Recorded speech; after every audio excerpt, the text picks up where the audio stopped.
Hello everyone, myself Amit Singh Yadav from Handia polytechnic Handia Prayagraj.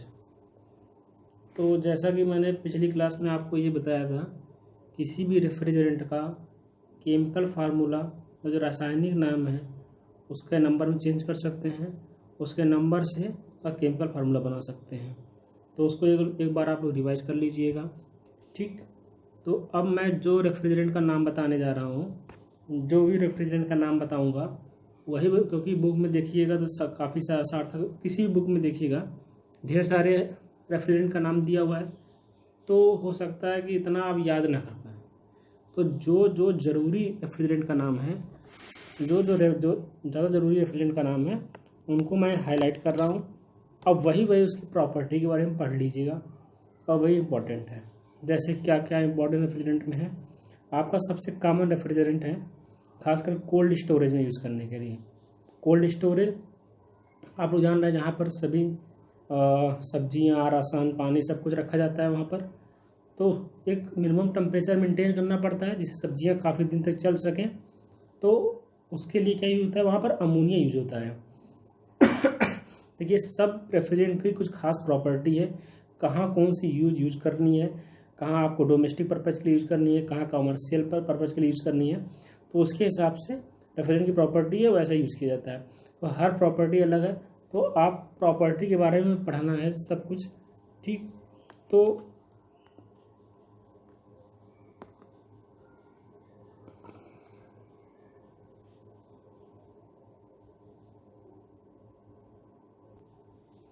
मैं बता रहा था रेफ्रिजरेंट प्रॉपर्टी के बारे में।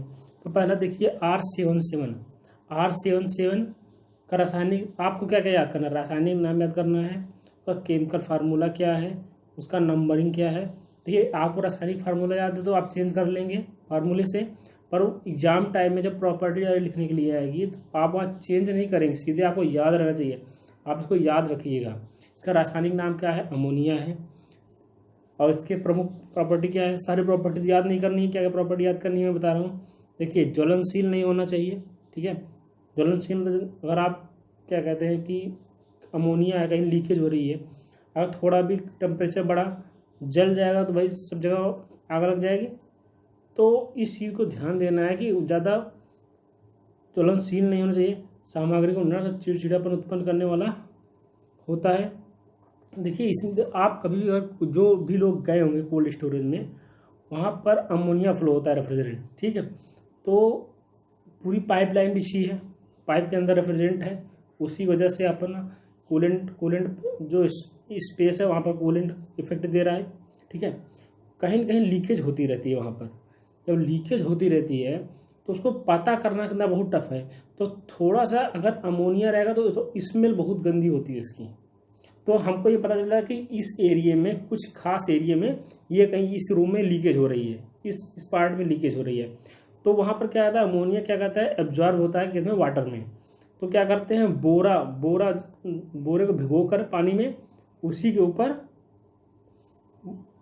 बोरे को भिगोकर उसी में क्या करते हैं, आप क्या करते हैं, समझ क्या करते हैं, बोरे को क्या करते हैं, उसी बोरे को भिगोकर उस पाइप लाइन के ऊपर रख देंगे, ऑटोमेटिक एब्जॉर्ब हो जाता है। जब बहुत ज़्यादा फॉल्ट आती है तो जाके पाइप चेंज करते हैं उसकी। तो इसलिए थोड़ा सा वो स्मेल होता है ज़्यादा। अगर आप अमोनिया इनटेक कर लेंगे बॉडी के अंदर तो चिड़चिड़ापन बहुत ज़्यादा आ जाता है। तो वही बता रहा है। तो इसमें और क्या है, इसमें उत्कृष्ट थर्मल प्रॉपर्टीज होती हैं, ये याद कर लीजिएगा। रेफ्रिजरेंट इफेक्ट जब बहुत ज़्यादा होता है ये याद कर, सस्ता व आसानी से उपलब्ध हो जाता है। ये सब मैं जो बोल रहा हूँ उसको याद करते चलिएगा। लीकेज आसानी से पता चल जाता है, जो बताया मैंने, लीकेज कैसे पता चलता है, स्मेल से ही पता चलता है कि यहाँ पर लीकेज हुई है। हाँ, क्या टेम्परेचर कंडीशन, -15 से 30 डिग्री सेंटीग्रेड। भाई जो भी सब्जी है आपको 13 भाई नॉर्मल टेम्परेचर तो 30+ हो जाता है गर्मियों में ही बचाना रहता है। तो 30 से कम रखते हैं। आलू कोल्ड स्टोर क्या रखते हैं, आलू रखते हैं, सब्जियाँ रखते हैं, टमाटर रख देते हैं। तो क्या उनको 30 से कम रखेंगे तो वहाँ पर बेनिफिट है। दवाओं अगर कहीं भी दवा अगर आप देखिए लिखा रहता है कि temperature should be below the 25 degree centigrade, तो क्या होता कि टेम्परेचर 25 से कम रखना चाहिए। तो ये सब यूज है इसका, ठीक है। नेक्स्ट, उपयोगिता क्या है, इसको कमर्शियल पर्पज के लिए यूज किया जाता है, डोमेस्टिक पर्पज के लिए यूज नहीं किया जाता है। कुछ हानियाँ भी हैं। तो हानियाँ में क्या है, इसमें देखिए इस उच्च तापमान के कारण अलगाव के लिए उच्च दक्षता वाले ऑपरेटर की आवश्यकता होती है। उच्च तापमान के कारण अलगाव के लिए उच्च दक्षता वाले, मतलब उसको ऑपरेट करने के लिए बड़े ऑपरेटर के, कंप्रेसर के ज़रूरत पड़ेगी।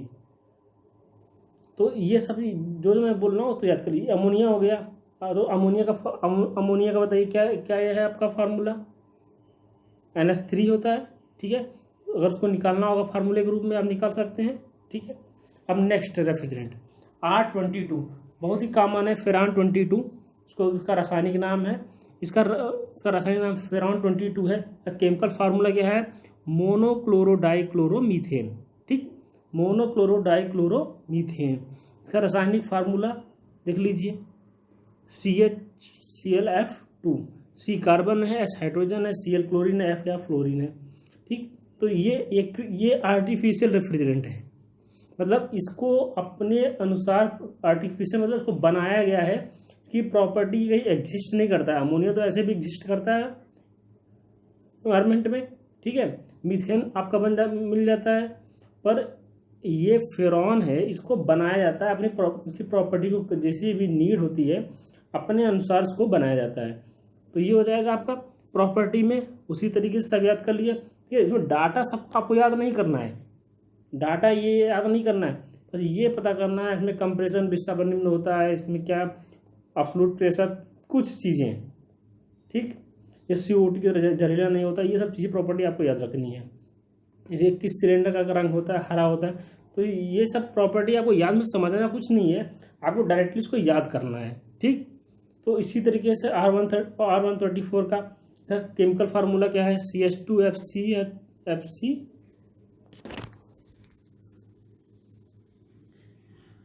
CH2FCF3, इसका आणविक भार क्या होता है, इसका बॉइलिंग टेम्परेचर क्या होता है, ज्वलनशीलता के नहीं बराबर होती है। तो ये सब चीज़ आपको याद करनी रहेगी। नेक्स्ट देख लीजिए R744, सॉरी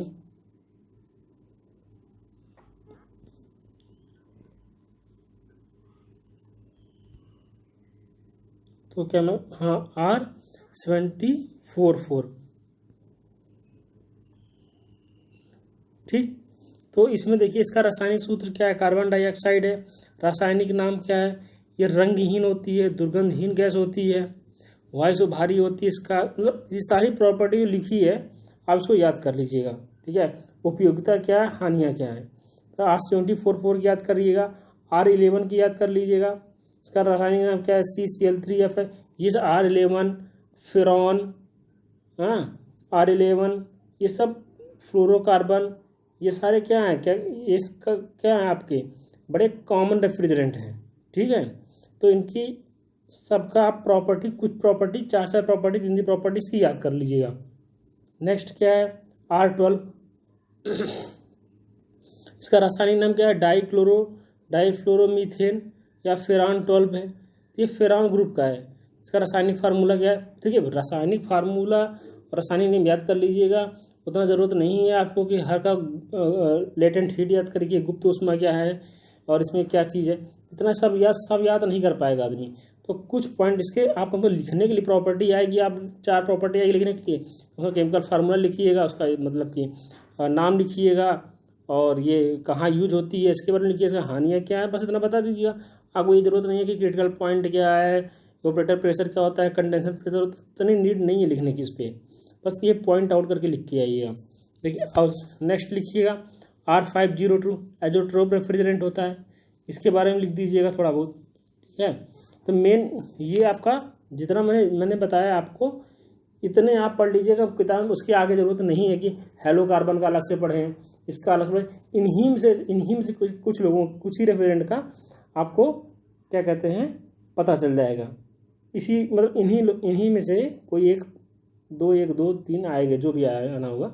ठीक है, अब नेक्स्ट जो मेन चीज़ है मैं बता रहा हूँ, रेफ्रिजरेंट के ऊष्मागतिकी गुण, मतलब जो थर्मल, क्या किसी भी हम तो थर्मोडायनेमिक्स पढ़ रहे हैं, थर्मल चीज़ें पढ़ रहे हैं, तो उसकी थर्मल प्रॉपर्टी जानेंगे।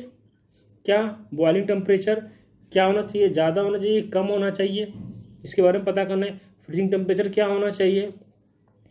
अब आप कोल्ड स्टोरेज में है तो फ्रीजिंग टेम्परेचर भाई क्या होगा, बहुत ज़्यादा कम रख के कोई फ्रीज तो करना ही है ना किसी। अगर आइस प्लांट में लगा रहे हैं, आइस प्लांट में कोई रेफ्रिजरेंट यूज़ कर रहे हैं, जहाँ बर्फ़ जमानी है, आइसक्रीम बनानी है, तो वहाँ रेफ्रिजरेंट क्या होगा, फ्रीजिंग टेम्परेचर बहुत ही नीचे होना चाहिए, उसका बहुत ही कम होना चाहिए।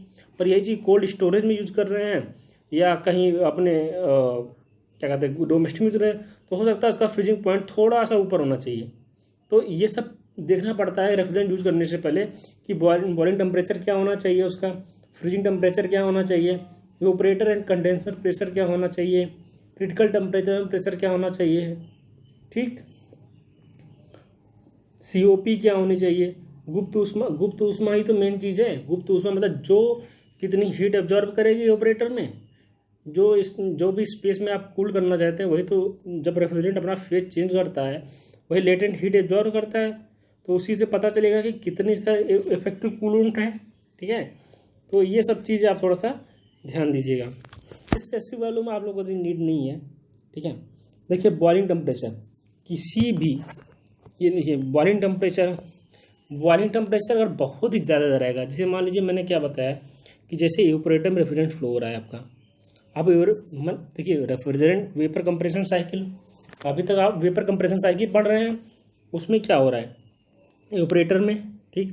मान लीजिए पहला कूलिंग इफेक्ट जहाँ से आ रहा है इवेपोरेटर में आ रहा है, तो इवेपोरेटर में आपका रेफ्रिजरेंट फ्लो हो रहा है, उसके बाद कंप्रेसर में जा रहा है, उसके बाद कंडेंसर में जा रहा है, उसके बाद एक्सपेंशन में जा रहा है, फिर एक्सपेंशन एक साइकिल कंप्लीट हो गई, फिर दूसरी साइकिल में क्या है, फिर इवेपोरेटर में जाएगा, फिर कंप्रेसर, फिर कंडेंसर, फिर एक्सपेंशन, इसी तरीके से बार बार इस साइकिल कंप्लीट करता रहता है। और उसमें इवेपोरेटर में हीट एब्जॉर्ब करता है, कंडेंसर में हीट रिजेक्ट कर देता है, कंप्रेसर में प्रेशर टेम्परेचर बढ़ाते हैं और एक्सपेंशन वही प्रेशर टेम्परेचर कम कर देते हैं। तो उसी साइकिल को हमने कहाँ पर देखा था, टेम्परेचर एंट्रोपी डायग्राम में और प्रेशर एंथैल्पी डायग्राम में, ठीक।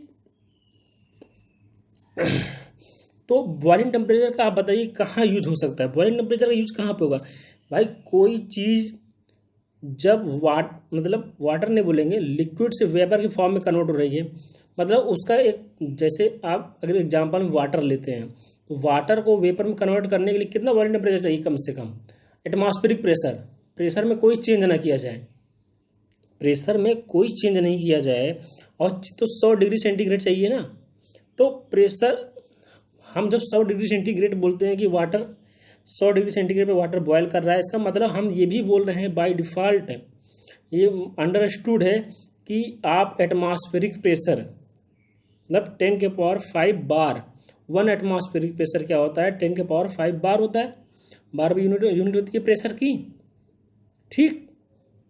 तो क्या हम क्या बता रहे हैं, हम ये बता रहे हैं कि ऐसा नहीं कि हर चीज़ 100 डिग्री पे ही होती है, तो कुछ रेफ्रिजरेंट होंगे, हो सकता है वो 10 डिग्री सेंटीग्रेड बॉयल कर जाएं, उनका प्रेशर कुछ और होगा, ठीक। कोई 5 डिग्री सेंटीग्रेड बॉयल कर जाएंगे, उनका प्रेशर कुछ और होगा। मतलब कितना हमको कोई चीज़ कूल करनी है उसके हिसाब से टेम्परेचर, उसका बॉइलिंग टेम्परेचर हम जानेंगे। कहाँ पर बॉयल हो रहा है, इवेपोरेटर में। हीट कहाँ से आ रही है, जो मतलब एग्जांपल AC का लेते हैं, कोल्ड स्टोरेज का लेते हैं, कहीं का लेते हैं, वो स्पेस ठंडा करना है, उस कमरे में हीट है, उस हीट को हमको निकालना है बाहर। कैसे निकालेंगे, ये रेफ्रिजरेंट के माध्यम से, ठीक। तो क्या कर रहा है, बॉइलिंग टेम्परेचर कम से कम होना चाहिए, जितना कम से कम रहेगा उतनी तेज़ी से हीट वो एब्जॉर्ब कर लेगा।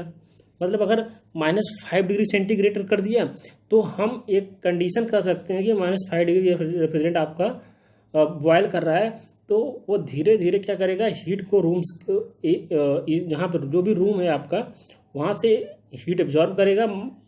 जैसे ही -5 से ज़्यादा होगा तो ऑटोमेटिक बॉयल तो कर ही जाएगा, उससे कम पे बॉयल नहीं करेगा रेफ्रिजरेंट, मतलब boil in the sense vapour की फॉर्म में कन्वर्ट नहीं होगा। समझ रहे हैं बात को। मैं ये बता रहा था कि जैसे रेफ्रिजरेंट आपने बॉइलिंग टेम्परेचर बताया -5, अब वाटर का एग्जांपल लीजिए, 100 डिग्री सेंटीग्रेड मैंने बोल रहा हूँ बॉयल कर रहा है, तो ऐसा थोड़ा कि 110 पे नहीं बॉयल करेगा, 99 डिग्री सेंटीग्रेड पे बॉयल नहीं करेगा 1 एटमॉस्फेरिक प्रेशर में, वो हीट हो जाएगा, हीट ले लेगा, पर वो ना अपना फेज नहीं चेंज करेगा कभी, ठीक। तो इसी तरीके से रेफ्रिजरेंट के बारे में बता रहा हूँ। तो हर कैसी कूलिंग आपको चाहिए, कितनी कूलिंग चाहिए, -5 चाहिए, 10 चाहिए, 4 डिग्री चाहिए, 5 डिग्री, जो भी डिग्री सेंटीग्रेड टेम्परेचर चाहिए आपको, तो उसके हिसाब से बॉइलिंग टेम्परेचर यूज होता है। तो हम कोशिश करते हैं कम से कम बॉइलिंग टेम्परेचर रहे, ठीक है। भाई 30 के ऊपर रख देंगे कोई मतलब निकलेगा क्या? 30, अब वो 30 से पहले बॉयल ही नहीं करेगा, वो लेटेंट हीट अब्जॉर्ब ही नहीं करेगा वेपर और रेफ्रिजरेंट आपका। देखो वो 30 से 21 डिग्री टेम्परेचर रखना है रूम का, और आपका बॉइलिंग टेम्परेचर 30 है, तो जो इवेपोरेटर के अंदर रेफ्रिजरेंट फ्लो हो रहा है वो फेज ही नहीं चेंज कर रहा है, तो लेटेंट हीट लेगा ही नहीं, लेटेंट हीट अब्जॉर्ब नहीं करेगा रेफ्रिजरेंट, कोई मतलब नहीं निकलेगा इसका। तो ये मैं बता रहा था कि बॉइलिंग टेम्परेचर हमेशा कम से कम रखना चाहिए। तमाम रेफ्रिजरेंट के हैं, दिया हुआ है कॉलम में, देखिए बॉइलिंग टेम्परेचर, तो 2-4 का आप याद कर लीजिएगा इतना, क्योंकि उसमें लिखने के लिए आ सकता है, ठीक। अब देखिए फ्रीजिंग टेम्परेचर, देखिए इसमें लिखिए फ्रीजिंग टेम्परेचर में क्या है, जमाव तापमान सदैव कार्यकारी वाष्पन तापमान से कम होना चाहिए।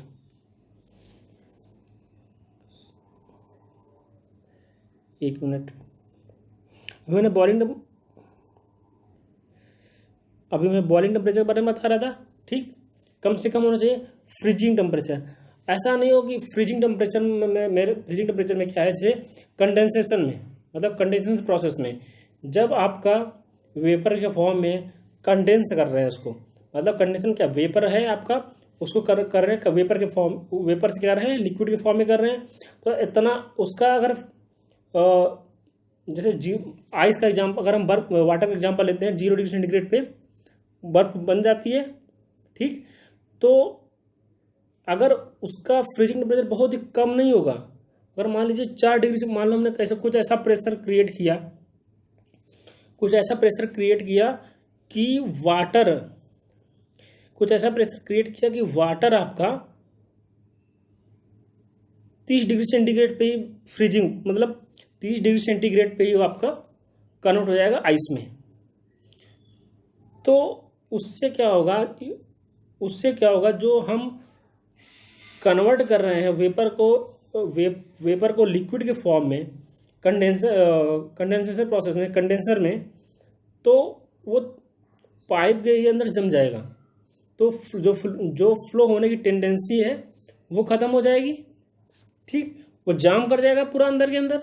तो हम सोचते ऐसा नहीं हो कि जैसे कि 0 डिग्री सेंटीग्रेड पहुंचे और आपका रेफ्रिजरेंट ही जम जाए एसी के अंदर या फ्रिज के अंदर या कोल्ड स्टोरेज के अंदर। तो हम चाहते हैं कि -50, -30, -100 कि इतना कम भी हो जाए तो भी आपका रेफ्रिजरेंट जमे ना उसके अंदर, ठीक है। तो हम क्या करते हैं, हमेशा कम से कम, लिखा है कि मानक जवाब तापमान -35 डिग्री सेंटीग्रेड या उससे कम होता है। जैसे जो आप आइसक्रीम वाले लेके चलते हैं, मतलब जो ठेला टाइप में लेके चलते हैं, ठीक है, तो वो टेम्परेचर नीचे कंप्रेसर वगैरह लगा रहता है, तो वो फ्रीजिंग उसका -35 से कम ही रखेंगे, गर्मियों में लेके चल रहे हैं। अगर -35 से ज़्यादा होगा तो वो क्या कहते हैं, रेफ्रिजरेंट ही अंदर जम जाएगा, कंडेंसर में जो फ्लो हो रहा है, जो साइकिल जो चल रही है वही बंद हो जाएगी। तो हमेशा क्या है, बॉइलिंग टेम्परेचर, फ्रीजिंग टेम्परेचर हमेशा क्या होगा, कम से कम रखना चाहिए रेफ्रिजरेंट के अंदर। अब देखिए इवेपोरेटर एंड कंडेंसर प्रेशर, इसका क्या यूज है। इवेपोरेटर एंड कंडेंसर प्रेशर में क्या होता है, देखिए बुक आपके पास है तो आप उसको ओपन करके पढ़िए, ठीक है। हो सकता है आपको विजुअल ना हो रहा हो, तो आप बुक ओपन कर लीजिए उसको पढ़ने से पहले, देखने से पहले वीडियो को। तो मैं क्या बता रहा था आपको, evaporator and condenser pressure. Evaporator condenser pressure हमेशा क्या है, थोड़ा सा एटमॉस्फेरिक प्रेशर से अधिक होना चाहिए। अधिक इसलिए होना चाहिए कि अगर कोई लीकेज हुई, तो अगर जैसे मैंने एग्जांपल लिया था कोल्ड स्टोरेज का, कोल्ड स्टोरेज में क्या है, अगर आपका कोई लीकेज हुआ तो कम से कम वहाँ अमोनिया वहाँ से बाहर तो निकले। अगर अमोनिया बाहर निकल रही है, ठीक है, कोई चीज़ अंदर से बाहर और बाहर से अंदर, जब प्रेशर अब पड़ेगा तभी तो कोई चीज़ बाहर जाएगी। पाइप के अंदर अगर प्रेशर कम है और बाहर का प्रेशर ज़्यादा है, तो पाइप से थोड़ा कि बाहर चली जाएगी कोई भी गैस, वो उल्टा बाहर की जो गैस होगी वो अंदर चली जाएगी पाइप के अंदर, तो उसे हमको पता नहीं चलेगा लीकेज कहाँ हो रही है। समझ रहे हैं। समझ रहे हैं बात को। तो क्या है कि हम ये चाहते हैं थोड़ा सा, बहुत ज़्यादा भी हो जाएगी तो भी लीकेज प्रॉब्लम बढ़ जाएगी। या तो एटमॉस्फेरिक प्रेशर होना चाहिए कि बराबर हो या उससे थोड़ा सा अधिक हो, ठीक है।